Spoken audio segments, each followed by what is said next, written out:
Here are the 5 biggest strumming mistakes I've seen my students make over the past 20 years of teaching guitar. So here's the setup. I get so many questions about strumming and I get that it's difficult. I remember those days. I remember learning the arrows and thinking that if I went,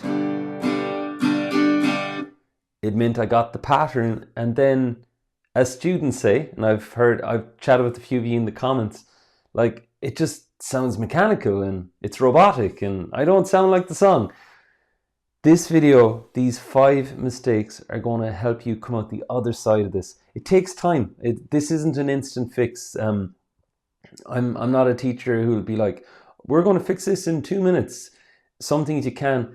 This isn't one of those things. If you're looking for a video that's going to promise you that, and maybe it can fulfill you on that, this is not the video. So move on. But if you're ready to get down to work, if you've been struggling with this a while, and you want to finally take care of it, this is the lesson for you. I've been teaching 20 years and I've taken enough time to think about this lesson. So stick with it, trust the process, and you're going to come out the other end and we're going to get it. Right.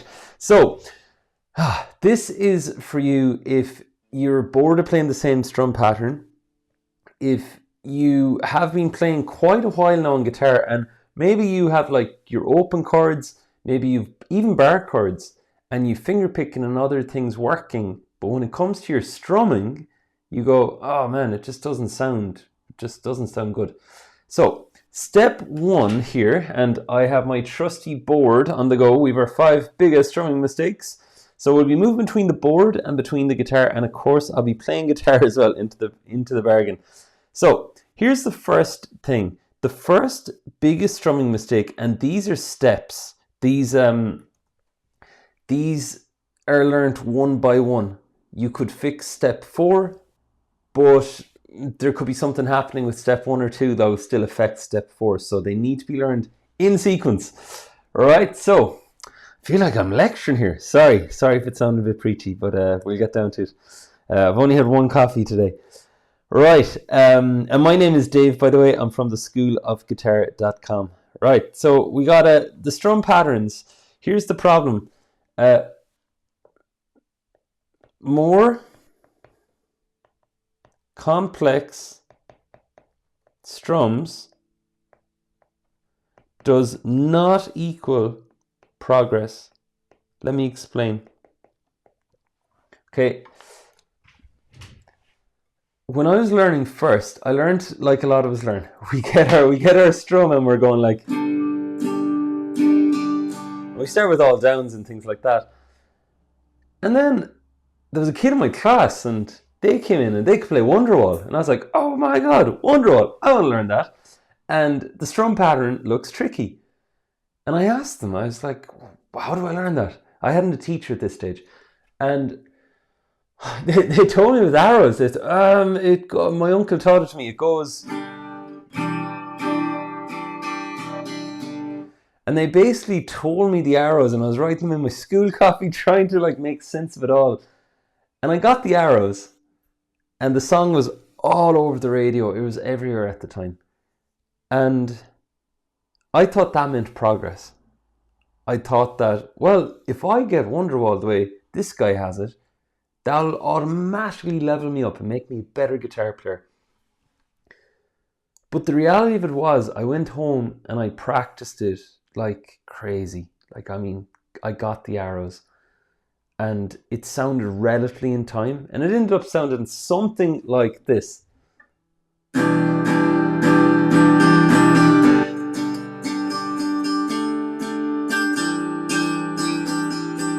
I'm exaggerating slightly, but it was roughly like that. You can see like the hits are there, but if I speed it up,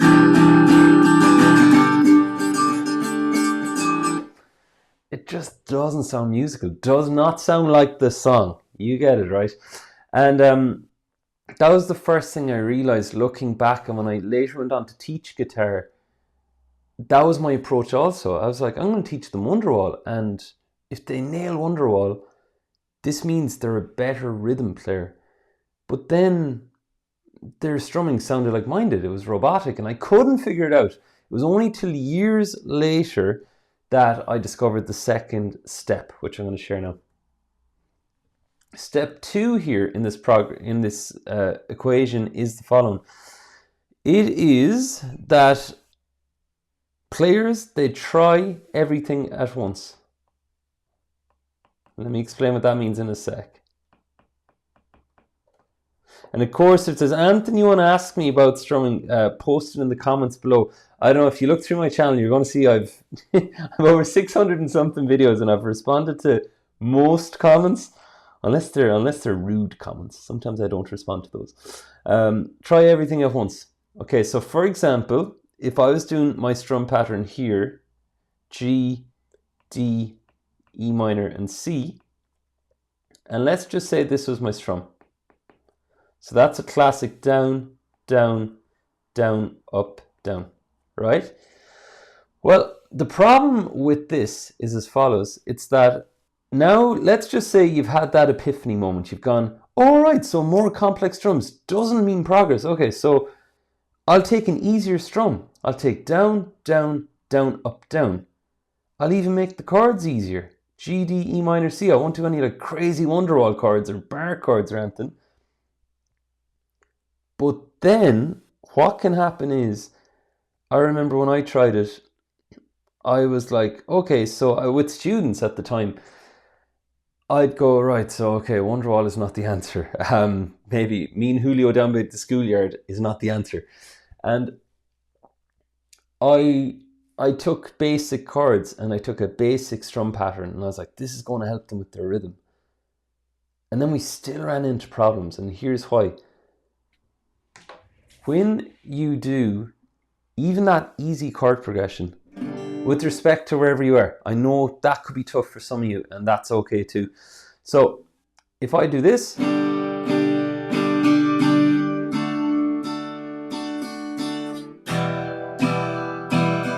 right, so you see I'm at the hand thing, right? But let's talk about the thought process in the chord progression as I'm trying to focus on my rhythm. Well, I might think I'm focusing on my rhythm, but am I really? I have a G chord and I start the rhythm. But after I get this far, where do you think our thoughts go to next? It's our D chord. And it's, oh yeah, I have to change to D now. And what if it's a chord shape that is tricky for you, that sometimes doesn't come out clear, that sometimes your finger placement isn't that clear on or accurate on? Well then, is your focus on the chord or is it on your strum pattern? Odds are you'll have shifted your focus to the chord. And when this happens, one of two things occur. One is that you basically stop thinking about strumming and now you've gone into chord land, and you're like, and this is what I did, by the way, and this is what my students had done in the beginning, that it's like, oh, that D, oh, E minor's next, I need to change. C's next, I need to, and it's always about the change. It's always about the chord shape. And when you would have sat down to practice, you would have said to yourself, I'm working on my strumming. And by the end of playing that chord progression, it's really hard to look back. And I remember I'd look back and go, geez, is it any better? Did I work in it? I don't know. Does anyone know? And it's only in later years that I was like, wait a sec. It's like learning anything. We've got to focus on one thing. So here's the answer. So let's say you have accepted not to pick a crazy complex strum pattern if you're looking to get your strumming not sound mechanical. And here, this is what I do. I'd take the G chord on its own. Oops, give me one sec. Okay. I'd take the G chord on its own, and I would practice the strum pattern only on G. And then after a while, you know yourself, like when you're strumming, fingers get sore, change to D and only do the strum pattern on D. So like,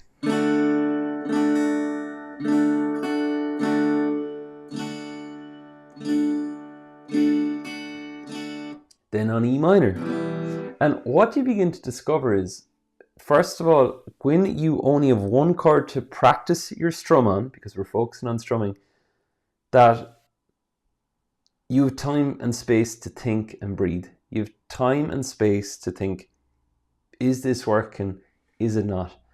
And the second thing is, different chords feel different to strum. The feel of a G chord, as you know yourself, that's big and wide and open, whereas a D is a lot more tight and compressed. So even giving yourself the chance to practice on one chord shape at a time, get cozy with it, get comfy with it, that can really help, right? So instead of doing everything at once, instead of thinking a chord shape, chord change, chord shape, chord change, you're thinking strum pattern, one chord, how does this feel?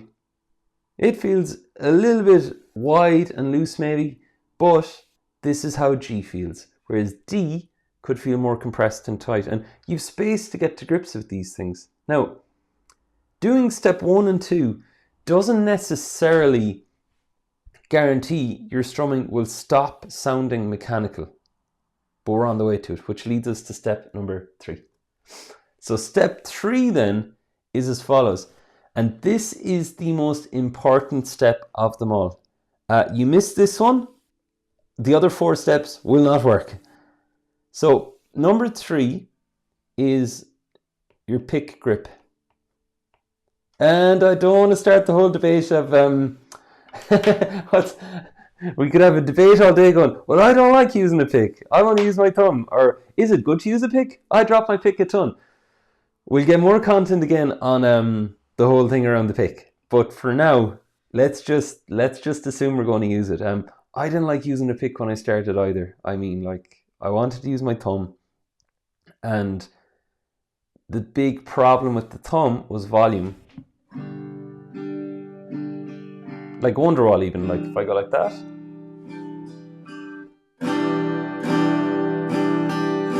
Instantly it came out better. So let's just say you have a pick. And in terms of a nice pick actually, while I think of it, my favorite pick to use for rhythm is a 0.88 mm Dunlop nylon pick. Okay, it's one, and it's kind of like a grey colour. You'll see it in stores or online. And the reason I like that pick is because, one, it's made out of nylon, so it glides nicely on the strings.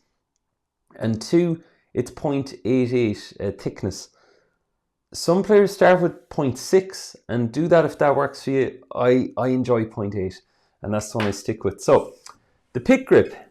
Well, the thing about it is, with grip and the pick, it comes down to 2 things. It comes down to how we hold the pick and the way we form our hand as we strum.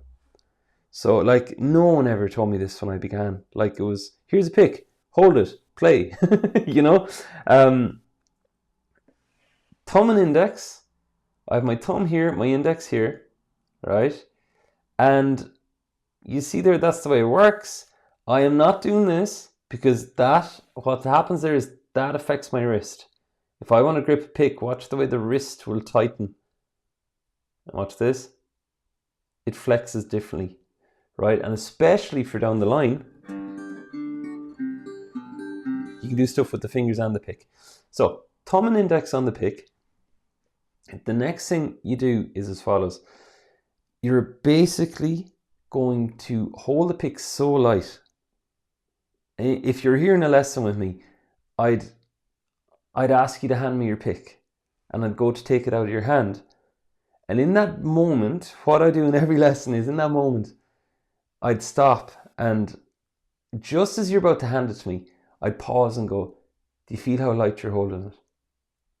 That's how light to hold your pick, right? So it's just like you can pull it out of a hand. It's not like, I remember when I was younger, was eating a bag of sweets, like, and my dad would ask, could he have one? I'd like grip the bag like mad just so he couldn't get one. I have grown up since. But like, you know, sometimes we grip our pick that way, that as if someone is pulling it, it's like they're just trying to get it out of our hands. So nice and light like that. There's a sweet spot between you holding it too loose and it falling often, but just find that sweet spot for yourself. You know, there is a sweet spot. So, right, that's holding the pick. So now it's thumb and index, it's nice and light. The next thing is as follows. We got to watch out for, I call it the wrecking ball. If you hold your pick like this, and it's okay if you do this, a ton of players do. I just call it the wrecking ball to make light of it so we can do something about it. So, like if I strum like this, watch my strum hand. Now, first of all, you can see the power in that. Now watch if I loosen my fingers. I've loosened them out, and it is not, sometimes I say we want like loose fingers. It isn't like full on, like, how would you say, rigor mortis, like where you just go like that. Like some players will go like that and they go, I've loosened my fingers. Super light, okay? And again, you should be able to, like with your other hand, move through the fingers and they should be so loose and relaxed. Now, think of our steps. We've picked an easier strum pattern. We've picked one chord to play it on. And now with our pick grip, step 3,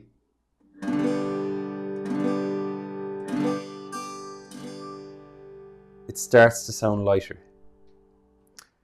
And even with that, the other thing to watch is, as you're doing that step, it's basically to just do downs and just get that motion going. And you should see the pick, if you watch my pick, it kind of tilts down the strings. See the way, and you can hear it go. Do, do, do, do, do. I'm not going. That's like a bum. What we want is a thrum. Okay? So that is step 3, holding the pick.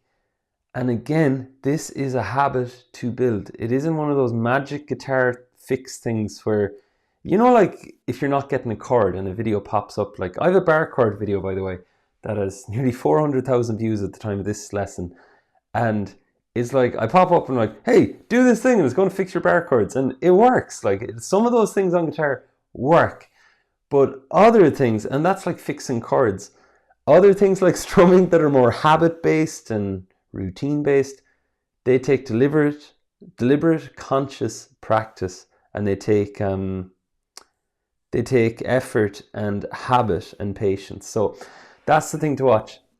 And on that point, before I move into 4, would be, I'm just gently doing down strums, working on that. No chord changes, and not even singing. Like, you notice I haven't mentioned singing in this lesson at all. If you're trying to work on your singing and your strumming all at once, like in terms of tone and fluency, it's going to come apart, but we'll get there step by step. Now, number 4. So we had picking an easier strum pattern. We've said to do it on one chord at a time, get cozy with them, how we grip the pick and with our fingers. Now step 4 then leads us to this. A lot of players use their eyes instead of ears.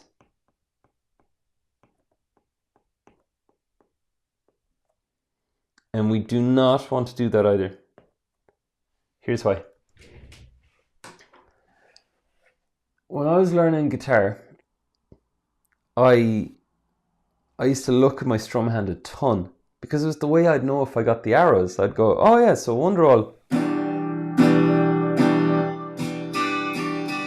I'd be saying them to myself, looking down, and then you know yourself, like when I'm playing, then I'd look over here quick for a chord change, then I'd look back, then I'd look here, then I'd look back. Get dizzy playing songs.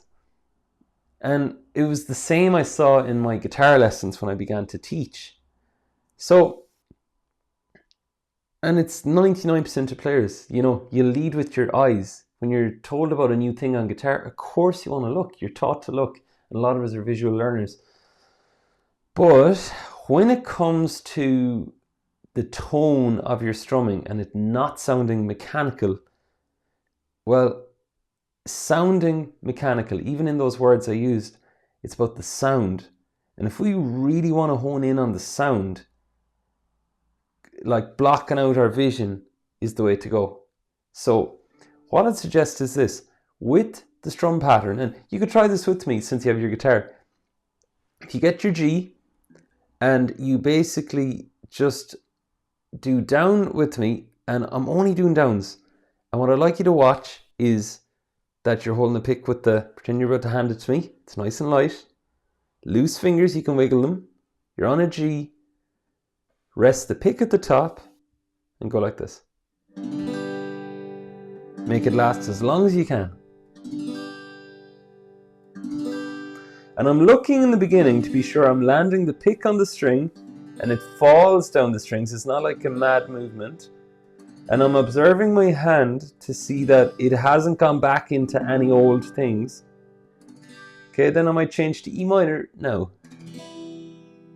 2, 3, 4. And see why I picked an easy change? Because I could look here. Now, I know you might be looking going, Dave, you said use your ears instead of your eyes. Use the eyes first as a gateway to look at what you're doing, to be sure everything's okay, and then close your eyes on one chord. So on G,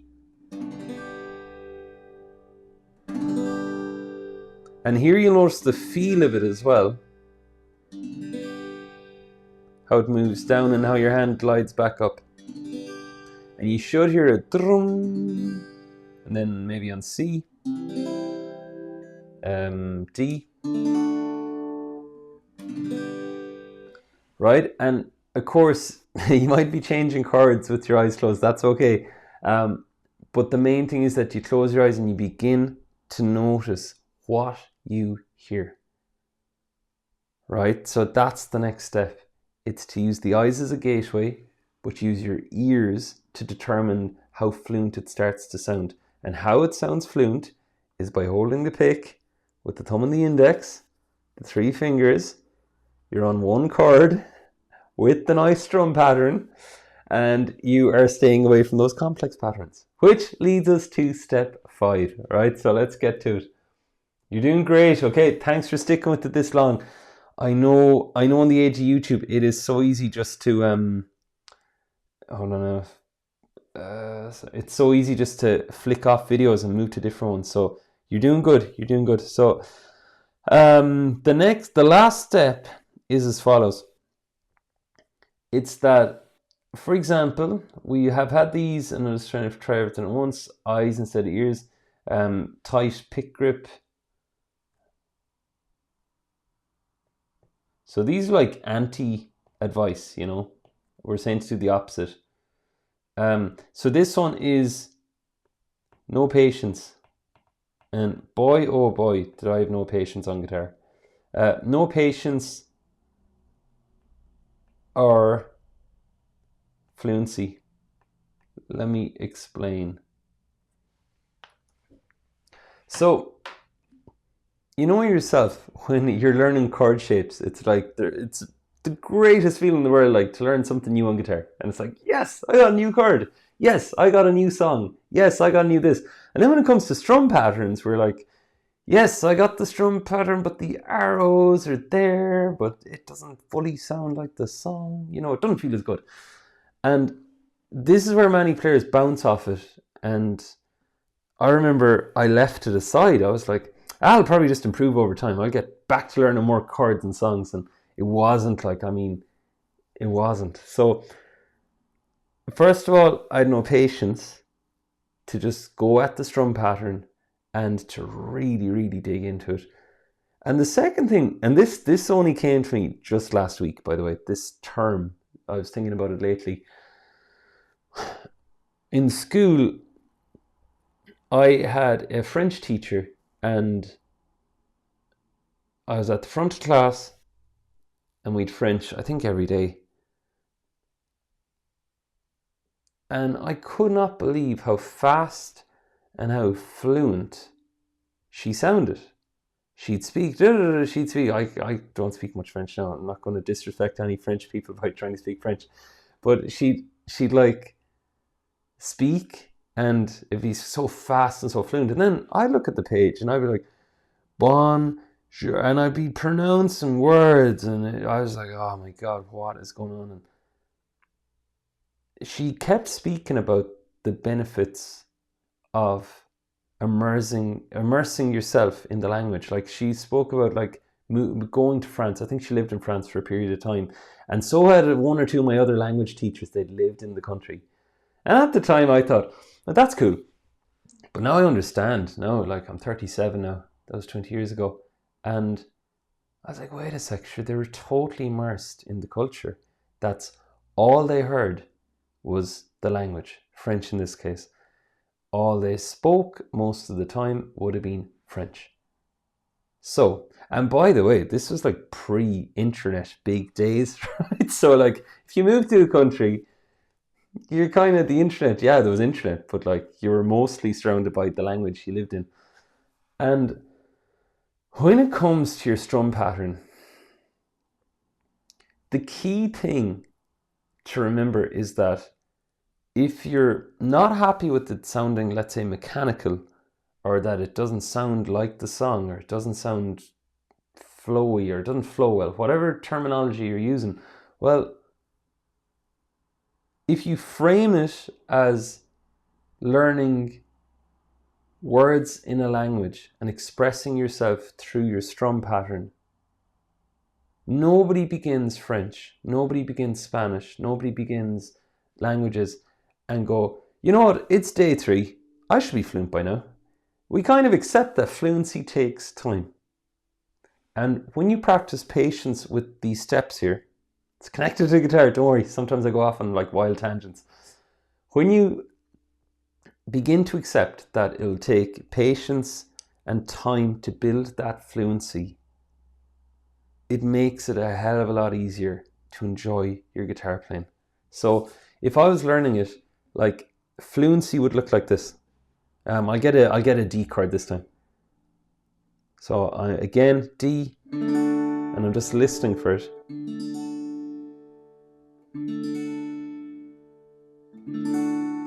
So just bit by bit. And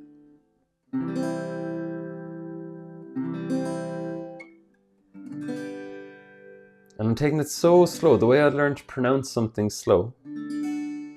Okay, and then as you get to grips with it, as you learn a word in a language, you use that word in small sentences. So you use your strum pattern with small amount of chords, like G going to E minor. That's a small sentence for us.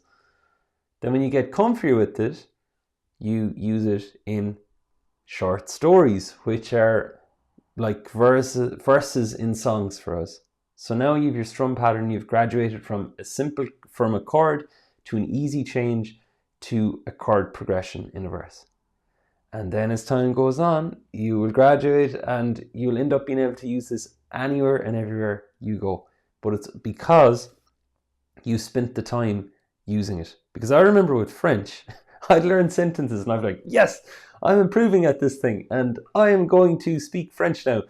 And then all of a sudden the teacher would ask me a question, totally throw me a curveball. Like I'd go, what do I say here? And in that brain work of going, oh, that's that sentence I know, I'm going to say it now. The fluency gets lost a bit because our brain operates on speaking about the thing. So for you, you'll want to do it so many times that your muscle memory begins to recognize that when you strum a strum pattern such as this,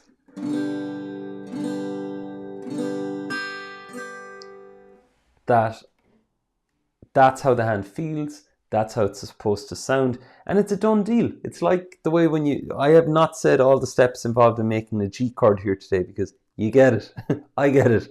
You know, we've done that work and we say it's a G chord, but there's a load of steps involved in making it. And it's the same here, but we've laid out the steps today in making this strum pattern. Go and put it into practice, and when you do, it's going to start going to your playing. So, to add our final point, I'm going to put down my guitar a sec. There we go. Okay. And hey, well done on sticking this far. You would not believe the amount of guitarists, and myself included, with videos that sometimes I think back on what might have happened if I didn't leave a certain video at a certain point. Maybe there was like a nugget of information in it. So well done on sticking around. And look, if you want to subscribe to this channel for more like this, I'd love to have you as part of the School of Guitar. Right, last bit.